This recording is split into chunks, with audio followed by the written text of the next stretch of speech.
beats rock. Nothing beats rock. So we have the first ever, well, no, I guess not the first ever national champion, but the first ever tournament national champion. Yep, 12-team playoff. Yeah, no coaches involved, no other than the teams, but nobody got to decide other than the teams. Yep. And I thought that was pretty cool. It's been settled. You know, I would have liked some different teams in there, but the format is awesome. Yep. I really like it. Got Ohio State doing it to Notre Dame, 34-23. And I don't think it was that close. No, they dominate them. There was, some things at the end kind of like really helped out Notre Dame, so it didn't look so bad. But Ohio State just handled them. You know, there were some penalties, turnovers at the end, and right. I think overall it's a good outcome because, you know, right before the game, the Notre Dame athletic director had to come out and say how, you know, they were staying independent, they're doing what's best for them and all that, and it just makes it impossible for me to root for them. Right. And I really wish the ACC would throw down on them and just say, like, we're done with you guys, you're not in our basketball conference anymore. And I think that is a huge argument to me as to why what Nick Saban proposed, that there's 40 teams, a 40-team league at the top divided into 4 conferences with 10 teams in each and everything, and they only play each other. The playoff comes from that, and you just tell Notre Dame, if you're unwilling to join any of this, you're never going to get to be a part of it. That's just how it is. Right. You know, because I can't stand how they are about it. So now there's 2 teams really that do this. Texas does it. They want to like monopolize every little thing that they can have, and then no one else can have it either. And then Notre Dame.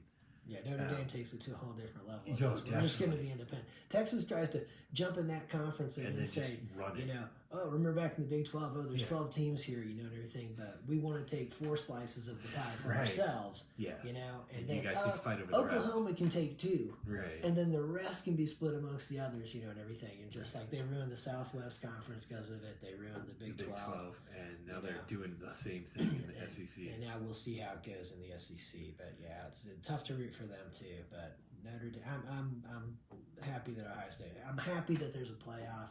And we talked about it. You know, there's some ways to make things even better. But I think Ohio State winning was a good outcome for it, and they really looked dominant. I think even if you added the 4 more teams, made it 16 teams, Ohio State probably still runs the table, wins the whole thing. They dominated everybody. I still think you make 16 teams. Just do that because there's no buys. Then there's no excuses for the 4 teams that, you know, got buys and didn't play well. Everybody plays every week. Yeah. I think it just works out better. You might as well just jump to the, you know, ultimate conclusion. Let's just add 16 and make 16 teams. Add the 4. Yeah. But Ohio State. I thought if Notre Dame was going to beat them, you know, before the game, that they were going to need several things to go their way. And it just didn't work out. Yeah. Like, there's just too many, like, NFL caliber players on Ohio State. Yeah. And the other thing that, like, really struck me was their head coach. If they didn't have the playoff system that they have this year, if they had it last year, is that what you were going to talk about? Yeah, keep going, because it's going to take me into the rant and everything. I'm thinking it'll be better to do this now. We're coming off of college versus waiting. Yeah. So go ahead, say what you're going to say. I just think, if they didn't have the format and they just lost to Michigan, he might have gotten fired. Exactly. Okay, so here's my rant for Deion Sanders. Okay, is how they're talking about him going to the pros and everything. Right. And so what I want to say is, don't go to the pros. Don't do it. Colorado, he's not made for the pros. He is definitely not for the pros. The game management, situational football is not his strength, and that's completely what that's the just pros the beginning are about. of it. Yeah, exactly. So NIL has Deion all over it. He is tailor-made for him. And on top of that, I think Colorado is the ideal place for him to be because of just what you said. Yeah. If there were not a 12-team playoff, if it were just a 4-team playoff, Ryan Day would have gotten fired. I think so. They lost that game to Michigan, they would not have made a 4-team playoff. They were... No, because check it out. Oregon was 1, Georgia was 2, Boise State was 3, Arizona State was 4. Those teams would not have made the playoff. Texas 5, Penn State 6, Notre Dame 7, Ohio State 8. So basically Oregon, Georgia, Texas, Penn State probably would have made it, but somehow I think Notre Dame would have gotten in there over Penn State. But anyway, Ohio State wouldn't have made it. Right. they would have gotten fired for the loss to Michigan. Oh, because Instead, it was the end of the world when they lost to Michigan. Yes. And Yeah. so and my point really on that is just there are schools that have unrealistic expectations out there. Absolutely. And the Colorado Buffaloes are not one of those They're not. schools. If you're winning more than you're losing and everything here, you can stay here. And for Dion, it's like, my feeling is he's going to have a few times where some game management doesn't work out for him to actually to learn. improve in Yeah. this area. And we're seeing it like in the pros. A big thing is to be able to stay in there as a head coach long enough to make some mistakes and learn from it, so that then you actually start winning some of those and everything, and not losing those. Sure. And some coaches, they don't get to. It's 1 or 2 And I years, think- man. And if you're not going well, Right. you're out of there. And I think in college, they will, maybe tolerat's not the right word, but you can be sort of a CEO type of a coach where you're not necessarily, getting into the nitty gritty of the offense or the defense. I don't really know that you do that in the NFL. The NFL, usually the head coach is the offensive coordinator or the defensive coordinator, or if they're not, they're like working side by side. Where it seems like Dion doesn't do a lot of play-to-play coaching. He's Right. more of the get everyone ready, and he puts all the people in the right places kind of a thing.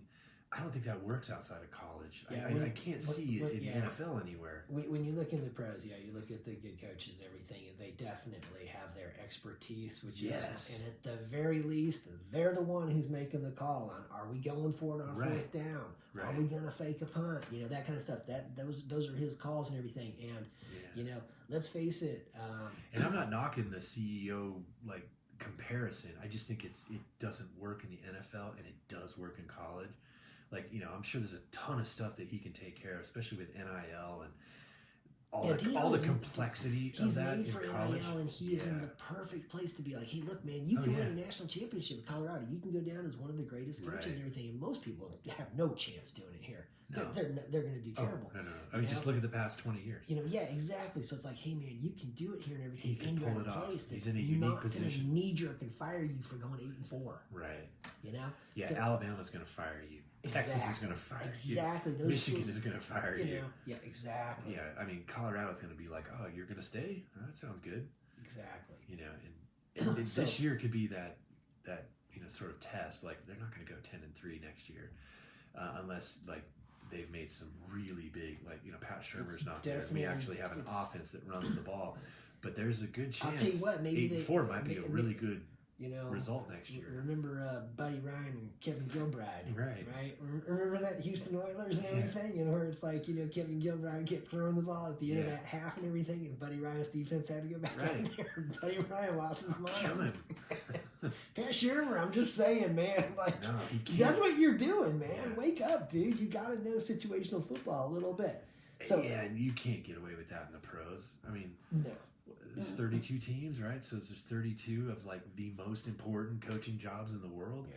At least in college football, you're talking about a couple of hundred of them. Yeah, look what happened to Everfluous with the Bears and everything. It was that game against the Lions on Thanksgiving, and they jacked it up at the end, and they had the ball down at the 25-yard line. They came away from it, not even getting to attempt the field goal and everything, because they ran out of time and stuff and everything. And he came out and was just like, "No, we did everything right." Fired the next day. Well, it's like, if you can't admit that you did it wrong, you would do that again? Yeah. Come on, man. Right. So in the pros. And we'll get back to them later in the program too, because they're in the news. You can't be doing that. Now, I do have one other thing to say. Sure. Which is, as good as Deion Sanders is with NIL, yes, Tad Boyle, 0-7 in the Big 12.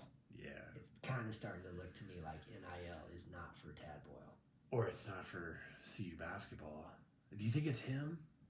Or do you just think it's Colorado, playing in the Big 12? Because playing in the Pac-12, nothing against the Pac-12, but the Big 12, basketball-wise, seems much more intense, top to bottom. The Pac-12 seemed like there was 4 teams or maybe 5 teams. The rest of us were just kind of circling the drain. I think, although CU did really well last year's team that made the tournament was great, made to the round of 32 and had a close game against Marquette. They lost Cody Williams to the NBA, right. and then they lost a couple of guys to the portal and everything. Yeah. And Tad Boyle, it's a tough situation because he's the winningest coach in CU history, and by CU standards, he's done very well. But admittedly, CU standards are pathetic. CU's basketball history is amongst the absolute worst in the country. Right. When you take a look at just, say, but you the conferences that CU CU ever has had? been in, Yeah. It's terrible. If you think they were a Big 8 school, then a Big 12, then Pac-12, and now Big 12 again, their basketball history is terrible compared to these other schools. He did put together the best team we've ever seen in our lifetimes with Dinwiddie. The one when Spencer Dinwiddie got hurt, Yeah. that season was a shame because that was a team that looked like they could do so something. he definitely has it in him. Why it's not working now, and I really thought that Deion Sanders, that effect with the NIL would spill over a little bit, and maybe it will still. It hasn't had enough time to I think Tad Boyle's history now at CU that it buys him a little leeway. Sure, but I'll tell you what, man, they're 0-7 right now in this conference. To start out the first year in the Big 12, the Big 12, they're not doing great. They look like they're going to play 20 regular season games, and they definitely look like they're going to be lucky to win. They're not getting blown out. I mean, they occasionally they are losing by 15, but it seems like most of the games are 10 points or less, and sometimes when you get into the fouling at the end to try and catch up, you actually lose 5 or 6 points. You lose by more than you should. Yeah. Right. Well, he's like I said, he's got a little leeway because of what he's done up to this point and everything. But right now, I have serious questions about whether or not this guy is going to be able to succeed in the NIL era. That is just like, dude, you are going to have to keep guys like with the guys that you lost from last year's team. That can't be happening because you just can't pay them, and that's why they left. Right. So you have got to do better with this, and I don't know that this guy can get that done. Remember, it's been a few weeks ago, but Stanford hired Andrew Luck to be their general manager. Right. Basically, making it professional. Yeah. So I wonder if every school is going to go to that kind of a setup where they're going to have not just the head coach to be responsible for all this NIL stuff, but get somebody who, not just the athletic director either, somebody that's specifically tied to the money. And maybe that's the program, or that's the model that schools need to have, is have a person. Yeah, you're gonna have to figure out how to succeed with this. Yeah, with the NIL, they've there's some lawsuit with UCLA, I think, where they're gonna change the model about having an NIL pool money and how much money's in that and how much money. So almost a salary cap essentially. Right. So I don't know if it's gonna start next year, but CU joined that model to try and get ahead of a potential lawsuit, so that the likely outcome of that lawsuit will put them into this model anyway. But there would be a salary cap essentially for college, right? And because we were talking about before, we're like, if they don't have a salary cap, places like SMU and Notre Dame, they're just gonna run everybody over. They have got so much money, and a few other programs that other schools won't be able to Harvard and compete. Yale will be getting up there competing at the highest level. They're getting promoted MIT to the Saban 40 League. Right. Right. Oh, It'll be like Madden football, but it'll be Saban. That would be crazy, yeah. So, but if they have a salary cap, then it will sort of slow down because it's kind of out of control. I mean, I told you that article about Beck going to Miami. Yeah. And there's reports that he's guaranteed $10 million in NIL money, and that's like best rookie money in the NFL. And he's still in college, having fun, goofing off. Sounds great. It's pretty crazy, yeah. If I was Travis Hunter, I might be thinking, maybe I got another year of eligibility. Where could I get $10 million? You just come on back here, man. Right. Maybe Deion can find $10 million for you. Yeah. It would be better. Yeah, we can talk about the Mel Kiper. He had his draft too, mock draft. He's got him going second, I think. I heard now the Tennessee Titans are open to trading that draft pick. Or are they? Yeah. To who? Anyone? Maybe the Cowboys or Raiders, and all of a sudden they hire Deion to be right. head coach. Hey, we're taking Shedeur. That would be a disaster on so many levels. I'll tell you what. Most importantly to CU, but I gotta say though, I mean, it would be horrible for CU, and as a Buff fan, it would be hard to swallow that. But I'm also an AFC West fan, and so to see the Raiders move up, do that, pick freaking Shador, and bring in Dion to be the head coach, it'd be like, oh my God, we got Andy Reid, we got Sean Payton, Jim Harbaugh, Deion Sanders. And then looking at, the quarterbacks, knowing you got Mahomes, now Bo Nix looking good and everything. You got Herbert and Shador. It'd just be like, man, this division is sweet.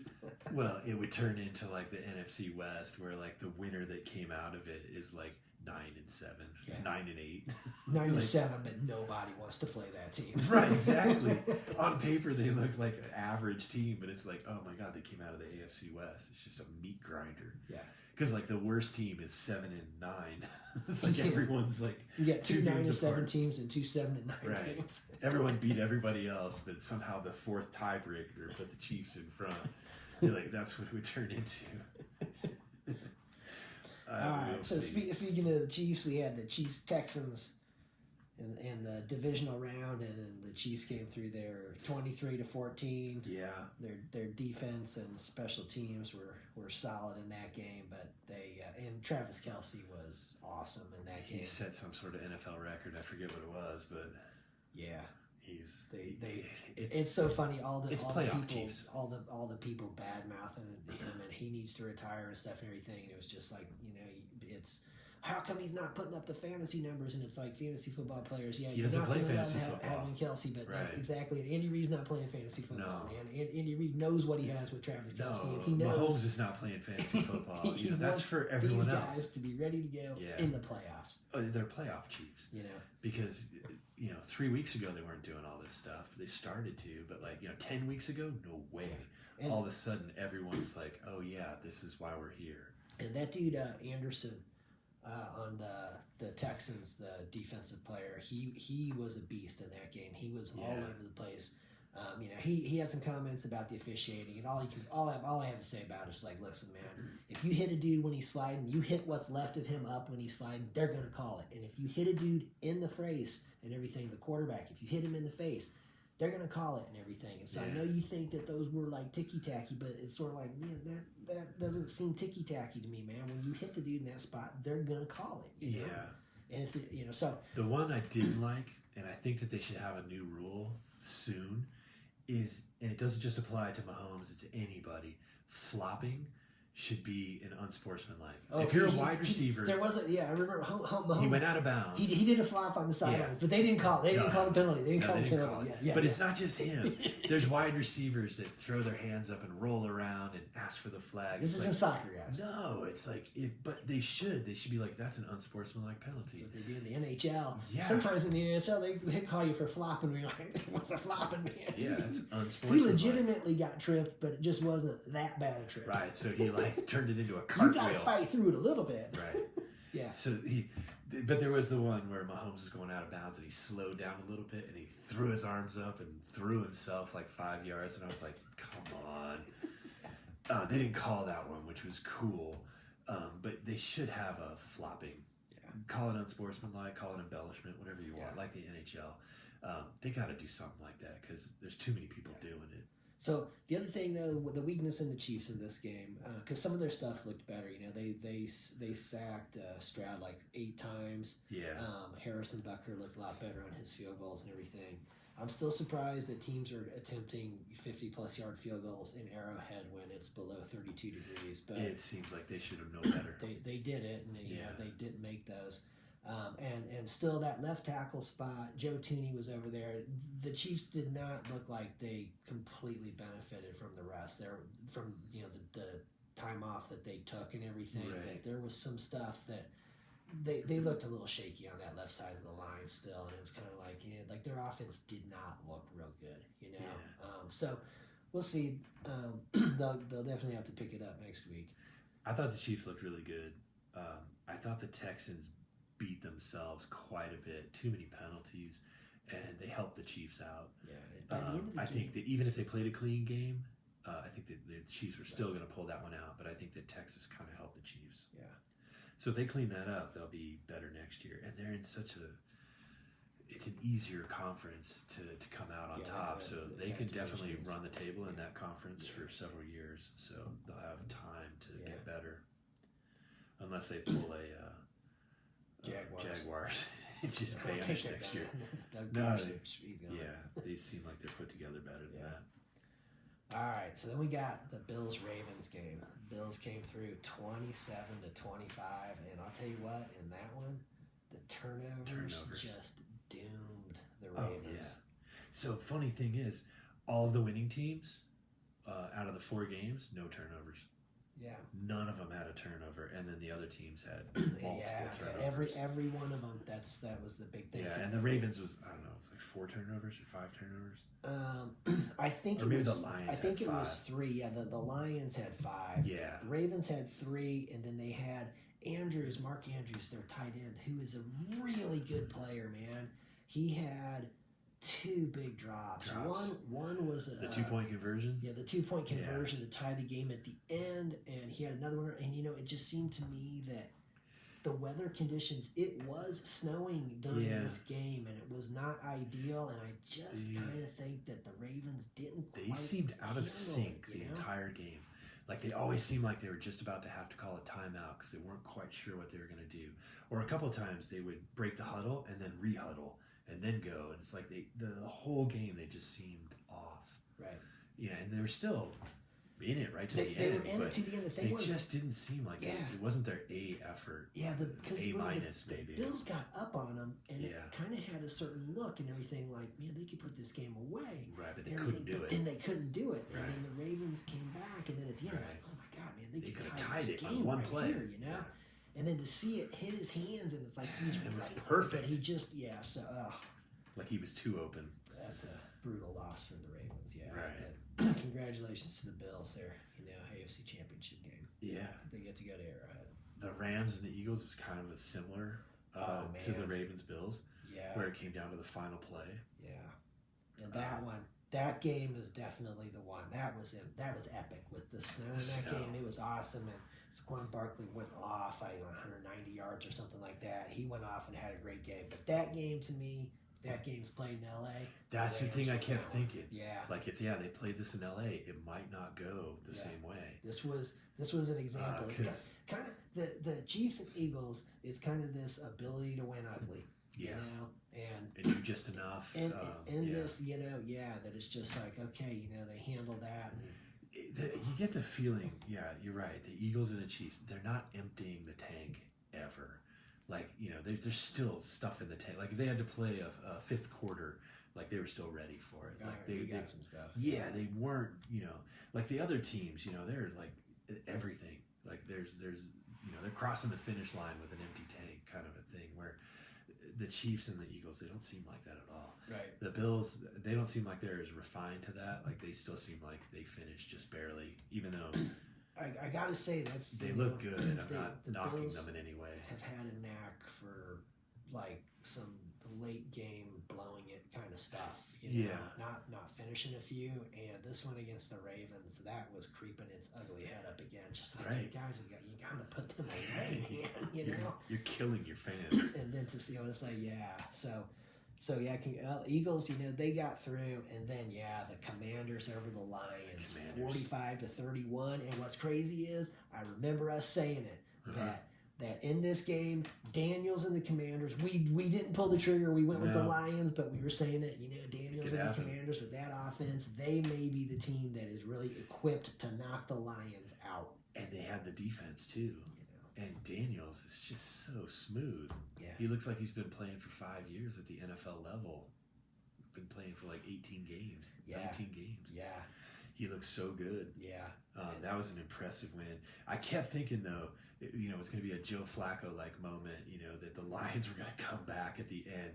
And, interceptions. Just, they killed them all day. Yeah. 5 turnovers. 5 turnovers, 4 interceptions for Goff, Yeah, and it's like, even with all of that, they didn't lose by what you would have thought 5 turnovers would have gotten them. Right. So, they're still very, very talented, potent team, but you can't win with 5 turnovers. Yeah, the 5 turnovers, and then knowing how banged up their defense is, it just came to a head that they matched up with. They matched up with a team that could really take advantage of that. Yeah. Whereas I would just say this: plus the coach Dan Quinn, if the Lions had won, okay, and they had the Eagles coming in there. Mhm. I would think the Lions would be able to beat the Eagles, you know? Right. And it would be like, why? And it's like, well, I think playing, you know, Just inside match up. in Detroit and everything, I don't think the Eagles defense or the Eagles offense is quite able to take advantage of this Lions defense. Right.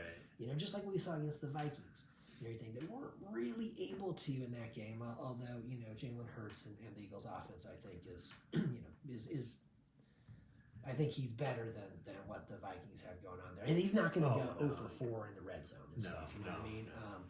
But just overall, yeah, the Commanders are, But without Hurts, their offense falls off quick. yeah, like they're in the looking game, you know, different. backing up with the Rams, like when Yeah. he got hurt, their offense went very, very plain. Yeah. And all of a sudden the Rams were able to get back into it.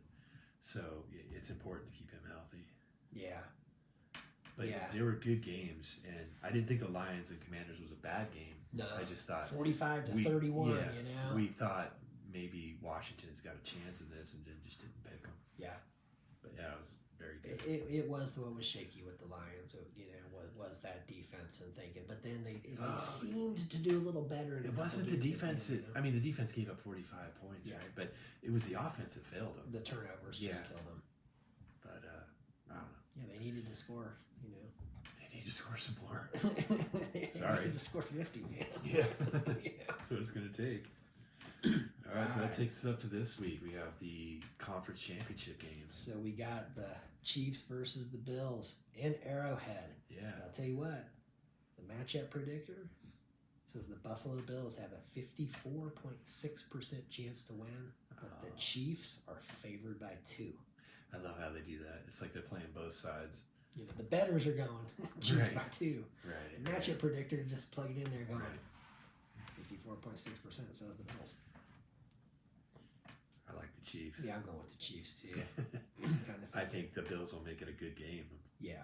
I'm confident in that, but I don't. I just don't see them having enough to get over. Right. You know, to pull it out. Because the thing is, how many games have the Chiefs won this year by less than one score? Like all of them, but Let's maybe see, one I or think two. maybe 16. Yeah. Because they're 16-2 right Right. now. Right, and they did have one like real, you know, kind of a 2-score or 16-point win, whatever it was. Most of those games were less than 7 points or 8 points or less. I think the most points So- the Chiefs have scored in a game this year is 31 or 30. Yeah. I think it might be 30. I don't think they've been. I think So 30. that to me, being at home and every game's been close, it's like this is also going to be a close game, and they'll just grind it out. Yeah, I think that being at home, the Chiefs D, the Chiefs special teams. The question for the Chiefs for me is just that left tackle spot now. Like, Yeah, is that going to be a little better in this and everything? And then the question on the Bills side to me is the Bills defense. You know, the game where the Bills lost to the Rams, both teams got up in the 40s. The game where they Right. beat the Lions, both teams got up in the 40s. And so that just makes me think like, hey, you know what? That they're good at the track meet games. you know, that there's a little something there that's not that, that's their concern, I think, Yeah. is their defense, Yeah, I don't see an issue with weather. They're both cold weather teams. They're both outdoor teams. They're both. Yeah. It's just they're going to play at Arrowhead. So I looked that up for both. I don't think of there's the going to be a games. lot of Bills fans there. Right. And if there are, they're going to get shouted down. Like you won't be able to hear them. Yeah. So I don't know. I think the The Chiefs. the weather actually looks good for this weekend. I want to say it looks like it's like going to be like maybe low 40s for kickoff. So it's not going to be Crazy. a freezing super cold one. But we'll see because that's just at kickoff and it's going to it get can- dark because right. there's so. But yeah, well, we'll go with the Chiefs and Mahomes add to the legend. All right. And then we got the NFC Championship game. Commanders at the Eagles Boy, in Philly. I'm going with the Eagles. Are you? I'm going with the Eagles. Like you say, check this out, man. So Philly, 63.7% chance to win. Yeah. Favored by 6. I don't think that whoever did that calculation watched the Lions Commanders game. Maybe this included last year. Maybe. Maybe. Or, I mean, what's it been since 1991 or something like that? The Washington I has been think to that's right. Yeah, the championship game? Yeah. I think they're including all those seasons. it's something, So I guess yeah. I'm thinking the Eagles' defense does enough to Yeah. slow the Commanders down, and that the offense with Barkley, they kind of grind it out, control the clock, Yeah. and make them play. They've got that in 'em. ugly style game, Right. You know. They definitely have that in them. I'm gonna pick the Commanders, All right, and I'm curious about Jalen Hurts. Like he got that's true. tweaked. He's a little banged up. He looked. I mean, the fact that he got up and walked away from that awkward tackle, I thought was just amazing. Right. Like the way he's one leg one way, I was just like, he's done. And they took him off, and because I think it was a third down play or something, but they put a brace on him and put that big sock on everything, and he played. He got the safety on the next possession because he couldn't move. Oh, right. I remember. And that. then I didn't really see him do a lot. Maybe like a quarter later, they did some rollouts to the right or rollouts to the left, but he was pretty stationary. And it'll be interesting to see how good a shape they get him in for this week. Right. Because if he's not, nobody's 100%. But if he's not 80%, it's going to hurt their offense. Now, this game also, I looked it up, and it looks like 40 degrees and stuff. Yeah. It does not look like the gonna be bad. weather, kind of what we just saw. It looks like it's going to be a little bit nicer, which that, I think, works in the Commanders to help them, because the They've uglier, got- more like what it was against the Yeah. Rams, I think the more that's It favors the Eagles.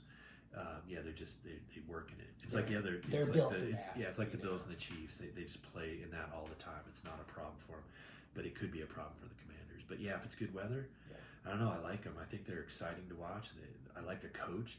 He goes for it on fourth down. It seems like I don't know, half the time they have a fourth down, Yeah. and it doesn't seem like they're in that no man's land where they're going for fourth down. It's like they go for fourth down all over the field, and We got 4 plays to get 10 yards. right. That's We're how we gonna look do at it. it. Yeah. And that's what we do. We have And they're super successful at it, and I mean they're successful enough to be in the NFC Championship game. So I kind of like that.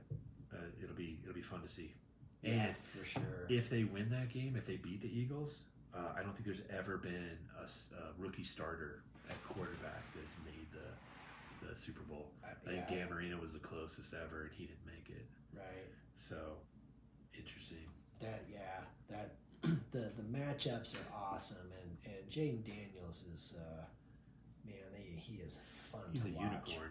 You know? I mean, he's fast, but he doesn't look like he's trying. But you see defensive linemen that are just wicked fast and mean, and he's just barely in front of them, like tantalizing, like they just can't get him. Yeah. And then they also can't hit him either because he's smart. He gets down, he gets out of bounds. He just does not look like a rookie. Yeah, we were talking. He's got a lot of weapons too. You know, he's not a run first, I'm taking off. I No. take a look and then I go, you Right. know, and everything. It's like he's looking to using pass. his feet to keep the play alive and everything. And you know, he has to take off and go. He does. And his But when he offensive goes, line, man, he's fast. his offensive line is very disciplined because they're not getting the Illegal man illegal downfield man and stuff. downfield. Yeah, like he'll be out running around and they're just waiting, and then he takes off. And We know what he's gonna do. he's good on his own. Yeah. They're good at goal line, Yeah. and their defense is solid too. I mean, they took care of Tampa, which I didn't God, expect. that was a good game. I mean, I picked them to beat Tampa, but I was like, Tampa's favored. And then I didn't pick them to beat the Lions, but man, they went right through them too. Like they're all 3 phases. They're solid coaching. Yeah. They're a heck of a story. Yeah, definitely have been fun. It'd be to kind of see cool that. to see that story continue on to the Super Bowl. Yeah. All right. Does that take care of all the? We got it. Yeah, we got the rant in earlier, you know. It fitted. Stay right? at Colorado. Stay at Colorado. He should stay at Yeah. Colorado. Yeah. You got to figure You're in the perfect spot. Dion could go anywhere and do what he's doing at Colorado, but Colorado's unique in that they'll give him tons of room. Yeah, that it's like You could fail a little bit. Like even last year, nobody was like, "Oh, let's get rid of him. He's a bum." If he would have gone 4-8 in a bunch of places, they'd have been like, "Yeah, this was a horrible idea. Let's get rid of you." Yeah. And I don't think he's made for the NFL. I just don't think anyone's going to listen to him. Like all the pros, I mean, they're all going to be like, "Can I get your autograph?" But I don't think they're going to like listen to him from coaching unless you're an actual corner.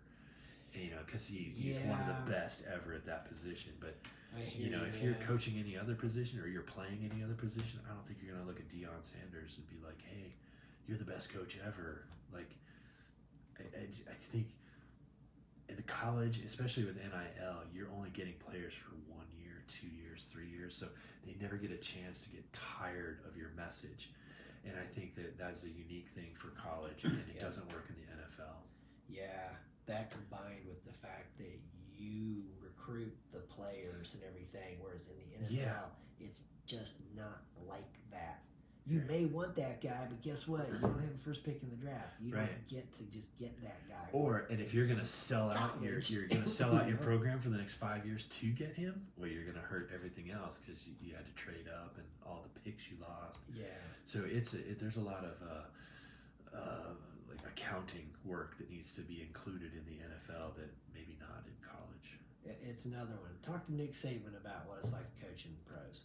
Yeah. Ask him about it, He came right back. Because he didn't even finish a year with the Dolphins. He had enough of that crap, man. I was like, nope, college is for me. I'm going to go out and get the best players, and we're going to dominate. And that's what he did. Yeah. One thing I forgot, the Lions, they lost their defensive coordinator. Oh, yeah, Glenn. To the Jets. And they lost their offensive coordinator. He got hired by the Bears.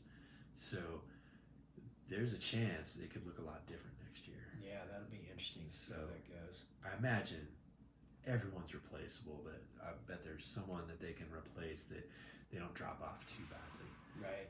Because as successful as they are, there's not just one person that makes that success. So hopefully there's somebody that's just one spot behind that's going to get their shot. But the Lions are definitely going to look a little different next year. Turnover can be...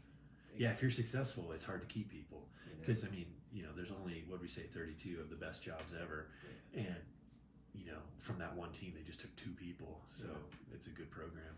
Bill Belichick was able to keep it going, but that's mainly because they had him to run the defense and Tom Brady to run the offense. Yeah, but they had interchangeable coaches everywhere else because every coach that got hired out of there pretty much failed. Yeah.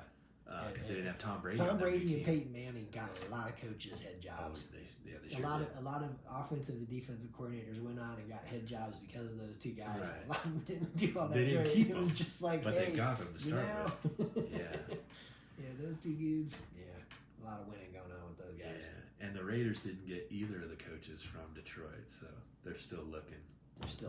Yeah. I don't think they're going to get Deion. Oh my God. I think if Deion left, it would be to go to the Cowboys, which I think would be a horrible shot. Like, it would be an epic failure. The Titans are talking about, trading that pick. No, for the Cowboys might be like, Deion going, hey, Jerry, you pull that off and everything. I'll coach everything. Ourselves a deal. Right. You don't have a Buffalo, do you? Tell you what, man. I'm scared to death of that. First 2 picks. I'm going to take that Travis Hunter guy, too. Oh, my God. Can you imagine? Way to keep that together. He might do well. You're going to play all 3 phases. Colorado football would die. Stay in Colorado, Deion. Please. Because you know what? Nothing beats rock. Nothing beats rock.